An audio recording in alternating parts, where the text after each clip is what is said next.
حاضرین جمعہ، دینی و اسلامی بھائیوں اور اسلامی ماؤں اور بہنوں، سب سے پہلے اللہ رب العالمین کی بڑائی کبریائی، اس کی حمد و ثنا ہے جس نے ہم انسانوں کو پیدا کیا، اسی طرح سے ہمیں ایمان اور اسلام جیسی دولت سے مالا مال کیا۔ بعدہ درود و سلام ہو تمام انبیاء کرام علیہم السلام پر، خصوصاً ہمارے نبی سید الاولین والآخرین احمد مجتبیٰ محمد مصطفیٰ صلی اللہ علیہ وسلم پر۔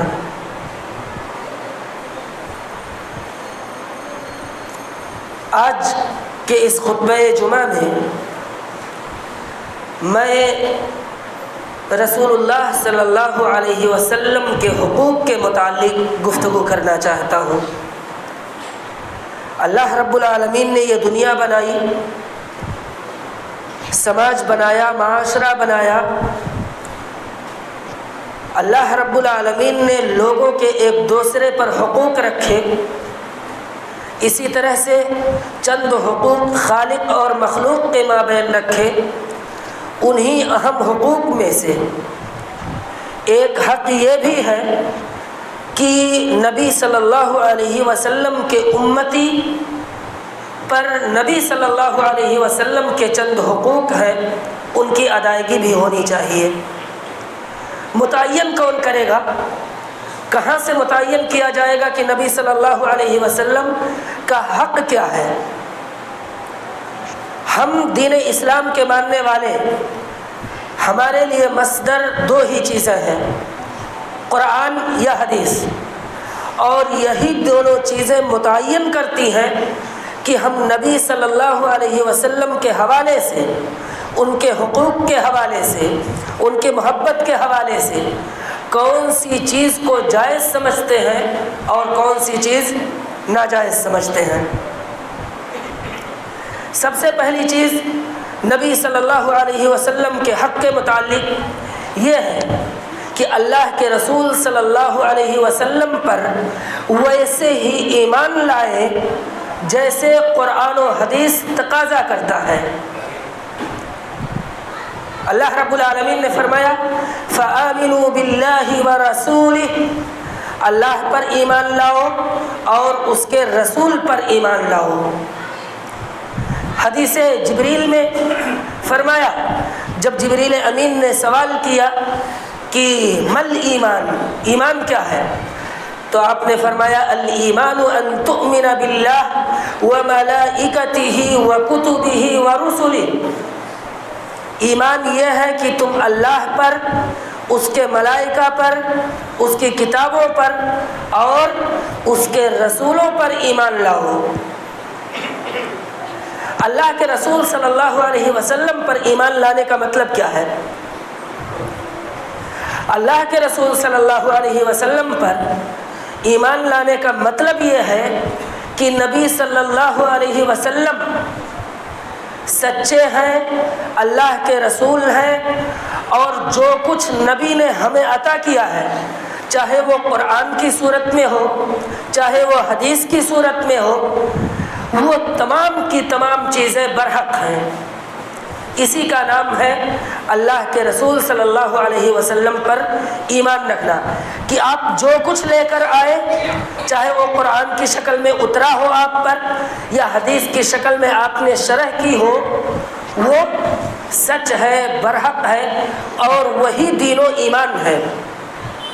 اسی طرح سے ایمان کا تقاضا، یعنی نبی پر ایمان کا تقاضا یہ بھی ہے کہ اس بات پر ایمان رکھا جائے کہ نبی صلی اللہ علیہ وسلم نے دین کو پوری طرح سے امت تک پہنچا دیا ہے، اس میں کوئی کمی اور بیشی نہیں کی جا سکتی۔ اللہ رب العالمین نے نبی کے زمانے میں ہی اعلان کر دیا کہ الیوم اکملت لکم دینکم، ہم نے آج کے دن تمہارا دین مکمل کر دیا۔ وَأَتْمَمْتُ عَلَيْكُمْ نِعْمَتِي، اور میں نے اپنی نعمت کو تم پر مکمل کر دیا ہے۔ یعنی اب کسی اور چیز کی گنجائش نہیں رہ جاتی ہے، جو کچھ آپ کو حکم دیا گیا، جو کچھ آپ سے کہا گیا، وہ تمام چیزیں آپ نے امت تک پہنچا دی ہیں۔ یہ پہلی چیز کہ اللہ رب کے رسول صلی اللہ علیہ وسلم پر ایمان لایا جائے کہ آپ نے جو کچھ ہم تک پہنچایا ہے وہ تمام چیزیں برحق ہیں، سچی ہیں، اس میں کسی شک و شبہ کی گنجائش نہیں ہے۔ دوسری چیز کہ آپ صلی اللہ علیہ وسلم نے کوئی بھی چیز چھپا کے نہیں رکھی ہے، ساری چیزیں ہم تک پہنچا دی ہیں، اور جو کچھ پہنچایا وہی دین ہے، وہی اسلام ہے، وہی ایمان ہے۔ انہی حقوق کے تعلق سے دوسرا حق، اللہ کے رسول صلی اللہ علیہ وسلم سے محبت کرنا۔ ظاہر ہے ایک ایسی ذات جو ہمیں گمراہی سے، ضلالت سے، اللہ رب العالمین کی معصیت سے، اللہ رب العالمین کے عذاب سے دور کرنے والا ہو، اس ذات سے محبت کرنا یہ فطری امر ہے۔ اور نبی اکرم صلی اللہ علیہ وسلم کی ذات وہ ذات ہے جس نے ہمیں گمراہی سے اور تمام تر فتنوں سے نکال کر ہدایت کی جانب گامزن کیا۔ یہی وجہ ہے کہ ایک مسلمان اور ایک مومن کے لیے ضروری ہے کہ وہ دنیا کی تمام تر چیزوں سے زیادہ نبی صلی اللہ علیہ وسلم سے محبت کرے۔ کیسے؟ اللہ رب العالمین نے فرمایا قل ان كان آباؤكم وأبناؤكم وإخوانكم وأزواجكم وعشيرتكم وأموال اقترفتموها وتجارة تخشون كسادها ومساكن ترضونها أحب إليكم من الله ورسوله، ساری چیزیں شمار کر دی، ماں باپ بھائی بہن بیٹے اعزا و اقارب، یا اسی طرح سے دنیا کی مال و دولت، تمام چیزیں ایک طرف رکھ دی جائے، اگر ان چیزوں کی محبت نبی کی محبت پر غالب آ جاتی ہے تو آپ اپنے ایمان کا محاسبہ کیجئے، اپنے ایمان پر نظر ثانی کیجئے، کیونکہ آپ کا ایمان مکمل نہیں ہے۔ تمام چیزوں پر اگر نبی کی محبت فائق ہے تب آپ کا ایمان مکمل ہے۔ حدیث میں ہے اللہ کے رسول صلی اللہ علیہ وسلم نے فرمایا لا يؤمن أحدكم حتى أكون أحب إليه من والده وولده والناس أجمعين، کہ کوئی بھی شخص اس وقت تک مومن کامل ہو ہی نہیں سکتا کہ وہ پورا ایمان اس کے اندر موجود ہو، یہاں تک کہ میری محبت اس پر ساری چیزوں کی محبت سے غالب آ جائے، یعنی اس کے والدین کی محبت، اس کے اولاد کی محبت، دنیا کے تمام چیزوں کی محبت سے زیادہ جب میری محبت اس کے دل میں گھر کر جائے تب اس کا ایمان مکمل ہے۔ یہ ہے محبت کا تقاضا۔ اور محبت چاہتی کیا ہے؟ محبت اگر ہم دعویٰ کرتے ہیں کہ نبی سے محبت ہے تو محبت کا اظہار کس طرح سے ہونا چاہیے؟ یہ تیسرا حق ہے نبی کا۔ کون سا حق؟ کہ نبی کی اتباع کی جائے، ان کی اطاعت کی جائے، ان کی متابعت کی جائے۔ نبی جیسے چلے ہیں اور جس ڈگر پر چلے ہیں اسی ڈگر پر ہمارا چلنا ہونا چاہیے۔ نبی کے صحابہ جس راستے پر چلے ہیں اسی راستے پر ہمارا چلنا ہونا چاہیے۔ اگر محبت کرنے والا کوئی شخص ہے نا تو یہی کرے گا، اور یہ اللہ رب العالمین کا فرمان ہے کہ قل ان کنتم تحبون اللہ فاتبعونی، کہ اگر مجھ سے محبت کا دعویٰ ہے تو میری اتباع کرو، مجھ سے محبت کا دعویٰ ہے تو میری اتباع کرو، میری فرما برداری کرو۔ اور اطیعوا اللہ و اطیعوا الرسول، قرآن میں نہ جانے کتنی آیات میں اللہ رب العالمین نے اس بات کا حکم دیا ہے، نبی کی اطاعت کرو، اللہ کی اطاعت کرو، نبی کی اطاعت کرو۔ لیکن ہم دعویٰ تو بہت کچھ کا کر جاتے ہیں، لیکن نہ ہمارے اندر صحیح معنوں میں محبت گھر کر پاتی ہے اور نہ ہم سچے معنوں میں اطاعت کر پاتے ہیں۔ یقین مانیے کہ جنت کا راستہ نبی کی اطاعت کے راستے سے ہو کر گزرتا ہے۔ حضرت ابو ہریرہ کی روایت، اللہ کے رسول صلی اللہ علیہ وسلم نے فرمایا، کل امتی یدخلون الجنت الا من ابا، کہ میرے امت کا ہر فرد، میرے امت کا ہر شخص جنت میں داخل ہوگا، مگر کون شخص؟ مگر وہ شخص جس نے انکار کیا۔ انکار کرنے والا کون ہوگا؟ صحابہ کرام نے سوال کیا، اللہ کے رسول ومن یابا، انکار کرنے والا ہوگا کون؟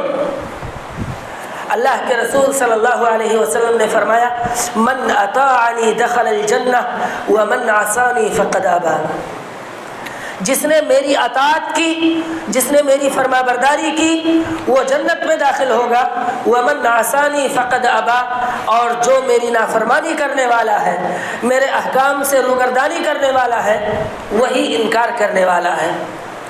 محاسبہ کیجیے، حقیقت یہ ہے کہ سماج و معاشرہ کے رنگ ڈھنگ پر میں تبصرہ نہیں کرنا چاہتا، اپنے کرتوتوں پر میں تبصرہ نہیں کرنا چاہتا، کیونکہ ہم سب اپنے کرتوت، اپنے اعمال جانتے ہیں، ہم کتنے نبی کی اطاعت کرنے والے ہیں، نبی سے کس قدر محبت رکھنے والے ہیں، نبی کے فرمان کو جاننے کا، اس پر عمل کرنے کا جذبہ ہمارے اندر کتنا ہے۔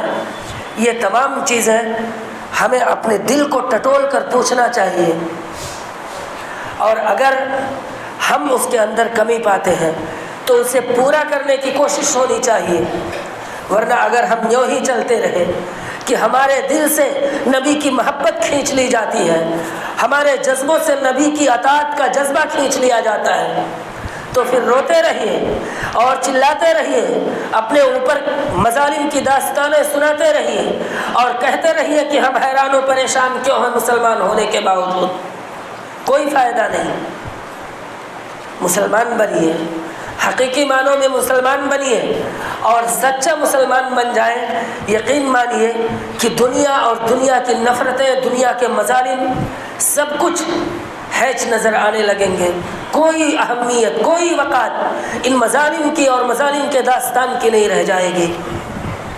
نبی کے 3 حقوق ہوئے، پہلا حقوق کہ نبی صلی اللہ علیہ وسلم پر ایمان رکھنا، دوسرا حق نبی صلی اللہ علیہ وسلم سے محبت کرنا اور سب سے زیادہ محبت کرنا، تیسری چیز نبی صلی اللہ علیہ وسلم کی اطاعت، اتباع اور متابعت کرنا، چوتھی چیز نبی صلی اللہ علیہ وسلم کی عزت و تکریم کرنا، احترام ہونا چاہیے دل کے اندر، ایسے نہیں کہ جیسے ہم میں سے ایک شخص دوسرے شخص کو مخاطب کرتا ہے، ایک شخص دوسرے شخص سے رشتہ رکھتا ہے، نہیں، نبی کے ذات کے حوالے سے اہل سنت والجماعت کا عقیدہ یہی ہے کہ نبی صلی اللہ علیہ وسلم انسان ہے، لیکن انسانوں میں سب سے اشرف اور سب سے اعلیٰ ہے،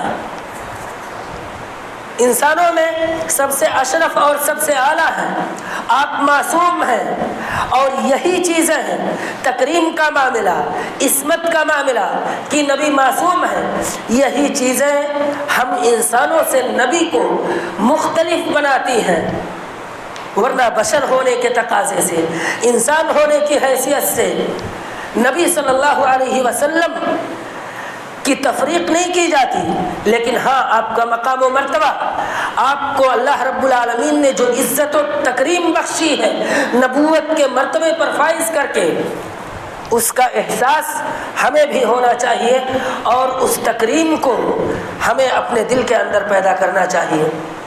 کوئی شخص ایسے نبی کو نہیں پکار سکتا جیسے اپنے ایک دوست کو پکارتا ہے، ایک ساتھی کو پکارتا ہے، نہیں، اللہ رب العالمین نے فرمایا اِنَّا أَرْسَلْنَاكَ شَاهِدًا وَمُبَشِّرًا وَنَذِيرًا، کہ نبی ہم نے آپ کو گواہ بنا کر، اسی طرح سے بشارت دینے والا بنا کر اور ڈرانے والا بنا کر بھیجا ہے، لِتُؤْمِنُوا بِاللَّهِ، تاکہ تم لوگ اللہ پر ایمان رکھو اور رسول پر ایمان رکھو، وَتُعَزِّرُوهُ وَتُوَقِّرُوهُ، اور ان کی تکریم کرو، ان کی عزت کرو، ان کا احترام کرو۔ یہ احترام ہم سب کے دل کے اندر ہونا چاہیے۔ اور احترام کا تقاضا کیا ہے؟ ذرا تصور کیجئے کہ نبی کی ذات کتنی اعلیٰ، کتنی عرفہ ہے، اور ان کا مقام و مرتبہ کتنا بلند ہے کہ اگر نبی کے سامنے آواز تیز ہو جاتی ہے، نبی کے سامنے آواز بلند ہو جاتی ہے، نبی کے سامنے کوئی شخص ایسے آواز نکالتا ہے جیسے اپنے ایک ہم پلہ کے سامنے نکالتا ہے، اللہ نے کہا کہ اس کے تمام اعمال اکارت اور برباد ہو جائیں گے، اس کے تمام اعمال برباد ہو جائیں گے۔ اس لیے تمہارا رویہ نبی کے ساتھ عزت و احترام کا ہونا چاہیے۔ یا ایھا الذین آمنوا لا ترفعوا اصواتکم فوق صوت النبی، اے ایمان والو اپنی آوازوں کو نبی کی آواز پر بلند نہ کرو۔ لا ترفعوا اصواتکم فوق صوت النبی ولا تجہروا بالقول کجہر بعضکم بعضا، اور نہ ہی تمہاری آواز اس طرح بلند ہونی چاہیے جیسے آپس میں تم ایک دوسرے سے بات کرتے وقت آواز بلند کر لیتے ہو۔ ان تحبط اعمالکم وانتم لا تشعرون، یہ تمہارا رویہ کہ نبی کے ساتھ عزت و تکریم کا معاملہ اگر تم ختم کر رہے ہو تو کیا ہوگا؟ ان تحبط اعمالکم وانتم لا تشعرون، کہ تمہارے اعمال اور تمہاری نیکیاں ضائع ہو جائیں گی اور تم اس کا ادراک بھی نہیں کر سکو گے، احساس بھی نہیں کر سکو گے۔ یہ ہوئی چوتھی چیز کہ ہم نبی صلی اللہ علیہ وسلم کی اور آپ کے ذات کی تکریم کریں، عزت کریں، احترام کریں۔ پانچویں چیز اقتدا، نبی کو ہم اپنا قدوہ مانیں، اپنا اسوہ بنائیں، اپنا نمونہ بنائیں۔ کیسے؟ لقد کان لکم فی رسول اللہ اسوۃ حسنہ، قرآن نے کہا کہ رسول اللہ صلی اللہ علیہ وسلم کی زندگی میں اور رسول اللہ صلی اللہ علیہ وسلم کے رہن سہن اور چال و چلن میں کیا ہے؟ تمہارے لیے اسوہ ہے۔ کیسے؟ نبی صلی اللہ علیہ وسلم کے عبادات کا معاملہ کیا تھا؟ ہم عبادت میں آپ کی اتباع کریں گے۔ نبی صلی اللہ علیہ وسلم کا معاملہ غیروں کے ساتھ کیسے تھا؟ ہم نبی کو اپنا قدوہ بنائیں گے، اپنا اسوہ بنائیں گے، اور جیسے نبی غیروں کے ساتھ معاملہ رکھتے تھے ہمارا معاملہ بھی ویسے ہی ہونا چاہیے۔ نبی صلی اللہ علیہ وسلم معاملات کیسے طے کرتے تھے؟ نبی صلی اللہ علیہ وسلم کا حسن سلوک کیسے ہوتا تھا؟ نبی صلی اللہ علیہ وسلم بات کیسے کرتے تھے؟ نبی صلی اللہ علیہ وسلم جھوٹ بولتے تھے یا نہیں بولتے تھے؟ یہ تمام چیزیں، ان تمام چیزوں میں ہمیں نبی کو اپنا اسوہ بنانا چاہیے کہ نبی صلی اللہ علیہ وسلم نے جو کیا، نبی صلی اللہ علیہ وسلم نے جو کہا وہی ہم کریں، دوسرے امور انجام نہ دیں۔ نبی صلی اللہ علیہ وسلم نے نماز پڑھی، ہمیں نماز پڑھنی چاہیے۔ نبی صلی اللہ علیہ وسلم نے روزہ رکھا، ہمیں روزہ رکھنا چاہیے۔ نبی صلی اللہ علیہ وسلم نے حسن معاملہ کا حکم دیا، ہمیں حسن معاملہ رکھنا چاہیے۔ نبی صلی اللہ علیہ وسلم نے جھوٹ بولنے سے منع کیا، ہمیں جھوٹ سے رک کے رہنا چاہیے۔ نبی نے غیبت سے منع کیا، ہمیں غیبت سے دور رہنا چاہیے۔ اسی طرح سے تمام اوامر جن کا آپ نے حکم دیا اس کو اپنانا، اور تمام نواہی جن سے آپ نے منع کیا اس سے رک جانا، اسی کا نام ہے نبی کو قدوہ سمجھنا، نبی کو اسوہ سمجھنا۔ کہ زندگی میں ہم کوئی بھی کام کرنے جا رہے ہیں، عبادت کرنے جا رہے ہیں، ہمارا اسوہ کیا ہونا چاہیے؟ نبی نے کیسے کہا ہے عبادت کرنے کے لیے؟ تجارت کرنے جا رہے ہیں، نبی نے کیسے تجارت کرنے کے لیے کہا ہے؟ کسی غیر مسلم سے معاملات طے کرنا جا رہے ہیں، ہم دیکھیں کہ نبی نے غیروں کے ساتھ معاملات کیسے طے کیا ہے۔ رشتہ طے کرنے جا رہے ہیں، ہم دیکھیں کہ نبی صلی اللہ علیہ وسلم نے رشتہ طے کرتے وقت کن چیزوں کا خیال رکھا ہے، یعنی تمام دینی اور دنیاوی امور میں اللہ کے رسول صلی اللہ علیہ وسلم کو اور اللہ کے رسول صلی اللہ علیہ وسلم کے اقوال و اعمال کو اپنے اندر ڈھال لینا، اسی کا نام ہے نبی کو اسوہ بنانا۔ یہ چند باتیں، آخری بات نبی صلی اللہ علیہ وسلم کے حوالے سے کہ نبی صلی اللہ علیہ وسلم پر ایک حق یہ بھی ہے کہ ہمیں آپ پر درود بھیجتے رہنا چاہیے۔ ان اللہ و ملائکتہ یصلون علی النبی، اللہ اور اس کے فرشتے نبی صلی اللہ علیہ وسلم پر درود بھیجتے ہیں۔ یا ایھا الذین آمنوا صلوا علیہ وسلموا تسلیما، اے ایمان والو اللہ کے رسول صلی اللہ علیہ وسلم پر درود بھیجو، ان پر سلامتی بھیجو، اور سلامتی بھیجنے میں کثرت کا معاملہ ہونا چاہیے۔ یہ چند حقوق ہیں جن کا ذکر میں نے آپ کے سامنے کیا۔ پہلی چیز نبی پر ایمان لانا، دوسری چیز نبی سے محبت کرنا، تیسری چیز نبی کی اطاعت اور متابعت کرنا، چوتھی چیز نبی کو قدوہ بنانا، پانچویں چیز نبی کی عزت و تکریم کرنا، اور چھٹی چیز کہ نبی صلی اللہ علیہ وسلم پر درود بھیجتے رہنا۔ یہ ہیں قرآن و حدیث سے مستفاد چند امور جو نبی صلی اللہ علیہ وسلم کی زندگی میں بھی ہمیں انجام دینا تھا اور زندگی کے بعد بھی ہمیں یہ عقیدہ رکھنا ہے۔ لیکن افسوس کا معاملہ یہ ہے، اس موضوع کو اختیار کرنے کی وجہ یہی رہی کہ 12 ربیع الاول قریب آ رہا ہے۔ کس طرح سے نبی اکرم صلی اللہ علیہ وسلم سے محبت کے نام پر، نبی صلی اللہ علیہ وسلم سے محبت کے دعوے کے نام پر، نبی صلی اللہ علیہ وسلم سے عزت و تکریم کے نام پر کون کون سا تماشا ہم دکھاتے ہیں۔ حقیقت یہ ہے کہ شیطان بھی شرما کر آنکھیں پھیر لیتا ہوگا۔ نبی صلی اللہ علیہ وسلم کو کب یہ پسند تھا کہ شادیانے بجائے جائیں، ڈھول اور تاشا بجایا جائے، لوگوں کو پریشان کیا جائے؟ یہ ساری چیزیں کس نبی کی تعلیم ہیں اور کون سے قرآن و حدیث کے اندر مذکور ہیں یہ باتیں؟ ذرا ہمیں بھی کوئی سمجھائے۔ ہمارا عقیدہ ہے کہ قرآن و حدیث پر ایمان رکھنا ایک مسلمان کے لیے واجب ہے، اور قرآن و حدیث کو ویسے ہی سمجھا جائے گا جیسے صحابہ نے سمجھا، اور صحابہ کے بعد کے لوگوں نے۔ نہ صحابہ کے دور میں نبی کریم صلی اللہ علیہ وسلم کے یوم ولادت پر شادیانے بجائے گئے، نہ تابعین کے دور میں ڈھول اور تاشے بجائے گئے، نہ تبع تابعین کے دور میں ڈی جے بجایا گیا۔ آخر ہم کون سے محبت کا اظہار کرنا چاہتے ہیں؟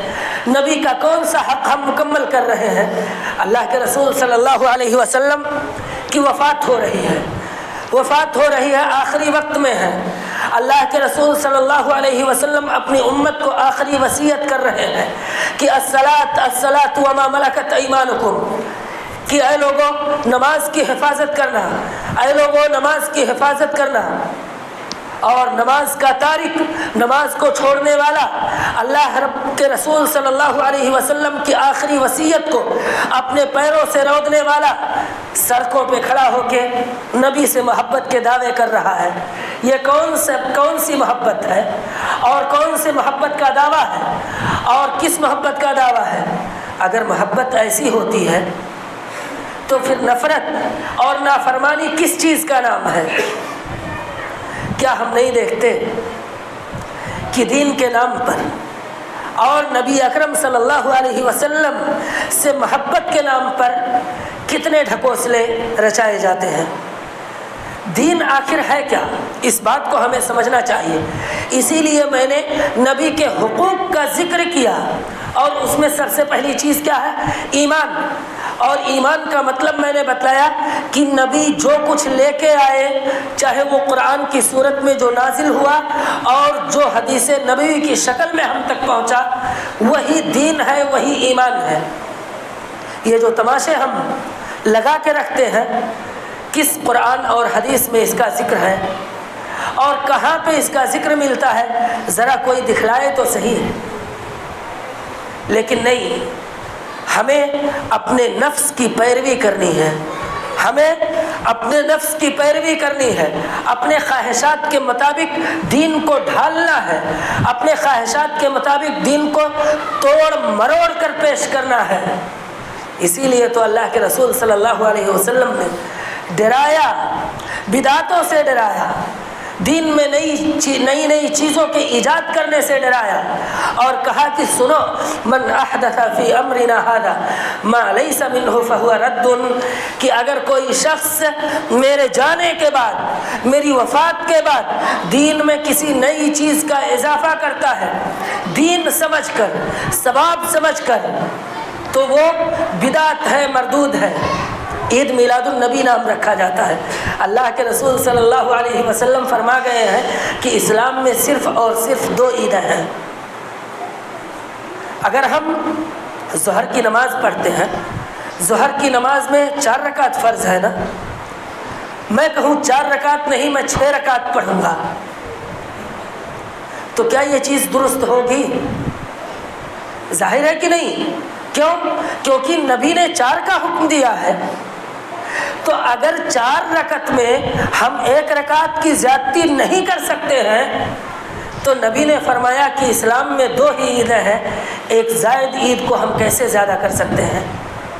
کیا یہ دین ہے؟ کیا یہ ایمان ہے؟ دوسری اہم بات، انہی محبت کرنے والے اور عید میلاد النبی پر طرح طرح کے امور انجام دینے والے آخر مساجدوں کو آباد کرتے وقت پیچھے کیوں رہ جاتے ہیں؟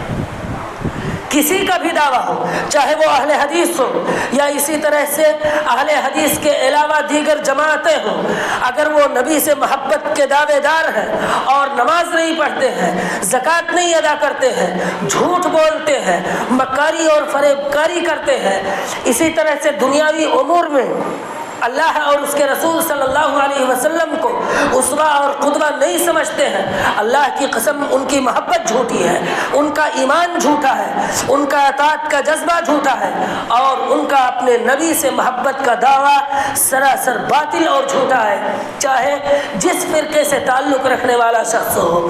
اگر ہم نبی سے محبت کے دعوے دار ہیں، نبی کے اطاعت کے دعوے دار ہیں، نبی کی فرما برداری کے دعوے دار ہیں، نبی کو قدوہ بنانے کے دعوے دار ہیں، تو ہمیں نبی کے فرامین کو، نبی کے احکام کو، نبی کے فرمودات کو اپنے دل سے لگانا چاہیے نا۔